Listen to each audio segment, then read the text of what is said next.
Hi, Warren and Charlie. My name is Vincent Wong from Seattle. When people analyze a stock, a lot of them look at quantitative metrics such as PE ratio, return on equity, debt to asset ratio, etc. So, Mr. Buffett, when you analyze a stock for purchase, what's your top 5 quantitative metrics that you look at? And what's your preferred number for each metrics? Thank you. Well,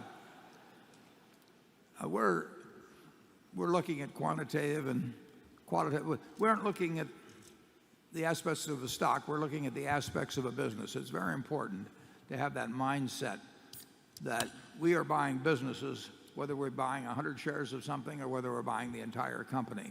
We always think of them as businesses.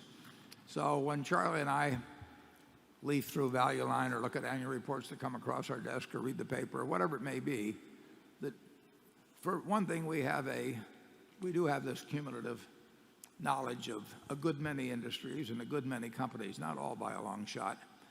And different numbers are of different importance, or various numbers are of different importance depending on the kind of business. I mean, if you were a basketball coach, you would, if you were walking down the street and some guy comes up that's 5'4" and says, you ought to sign me up because you ought to see me handle the ball, you would probably have a certain prejudice against it, but there might be one player out there that it made sense on. But on balance, we would say, well, good luck, son, but we're looking for 7-footers, and then if we find 7-footers, we have to worry about whether we can get them halfway coordinated and keep them in school and a few things like that. But we see certain things that shout out to us, look further or think further. And over the years, we've accumulated this background of knowledge on various kinds of businesses. And we also have come up with the conclusion that we can't make an intelligent analysis about all kinds of businesses. And then usually some little fact slips into view that causes us to rethink something. It was mentioned how I got the idea about buying the Bank of America or making an offer to Bank of America on a preferred stock when I was in the bathtub, which is true. But the bathtub really was not the key factor. The truth is, I read a book more than 50 years ago called Biography of a Bank. It was a great book, and about APG and the history of the bank. And I have followed the Bank of America, and I've followed other banks, for 50 years. Charlie and I have bought banks. We used to trudge around Chicago trying to buy more banks in the late 60s. And so we have certain things we think about in terms of a bank that are different than we think about when we're buying his car. And so there is not one size fits all. We think about when we're buying an insurance company. There's certain things we think about when we're buying a company dependent upon brands. Some brands travel very well, Coca-Cola being a terrific example, and some brands don't travel. And we just keep learning about things like that. And then every now and then we find some opportunity. The Bank of America, whenever it was in 2011, was subject to a lot of rumors, terrible. I mean, lots of big short interest. Morale was terrible and everything else. It just struck me that an investment by Berkshire might be helpful to the bank and might make sense for us. And I'd never met Brian Moynihan at that point. Maybe I'd met him at some function, some party or something, but I had no memory of it. And I didn't have his phone number, but I gave him a call. And things like that happen. And it's not because I calculate some precise PE ratio or price book value ratio or whatever it might be. It is because I have some idea of what the company might look like in 5 or 10 years, and I have a reasonable amount of confidence in that judgment, and there's a disparity in price and value, and it's big.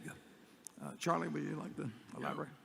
We don't know how to buy stocks, just by looking at financial figures and making judgments based on ratios. We may be influenced a little by some of that data, but we need to know more about how the company actually functions. And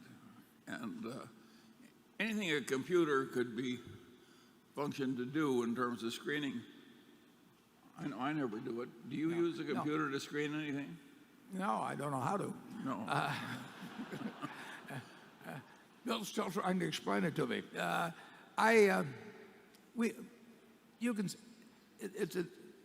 a little hard to be precise on it because we don't really use screens. On the other hand, we're screening everything. But it's not like we sit there and say, we want to look at things that are low to price or book value or low PEs or something of the sort. We are looking at businesses exactly like we'd look at them if somebody came in and offered us the entire business. And then we try to think, what is this place going to look like in 5 or 10 years, and how sure are we of it? And a lot of companies, we just don't know the answer to it. We do not know which auto company is going to, be knocking the ball out of the park 10 years from now, or which one's going to be hanging on by its fingernails. We've watched the auto business for 50 years. It's a very interesting business, but we don't know how to foresee the future well enough on something like that. We think that the Burlington Northern will have a competitive advantage 15 years from now with a high degree of competence. We would never have that degree of competence about Apple, no matter what their financial statement showed. No, It's too hard. yeah, we don't know about an oil company 10 years from now. In terms of what the product will be selling for or anything. But I would say we're virtually 100% confident about a Burlington Northern or a Geico or some other companies that I won't name. People with very high IQs who are good at math naturally look for a system where they can just look at the math and know what security to buy. It's not that easy. You really have to understand the company and its competitive position and the reasons why its competitive position is what it is. And that is often not disclosed by the math. Yeah. It's not what I learned from Ben Graham, although the fundamentals of looking at stocks as businesses and the attitude toward the market and all that is absolutely still part of the catechism. But I don't know exactly how I would manage money if I was just trying to do it by the numbers that You do it poorly. that takes care of that.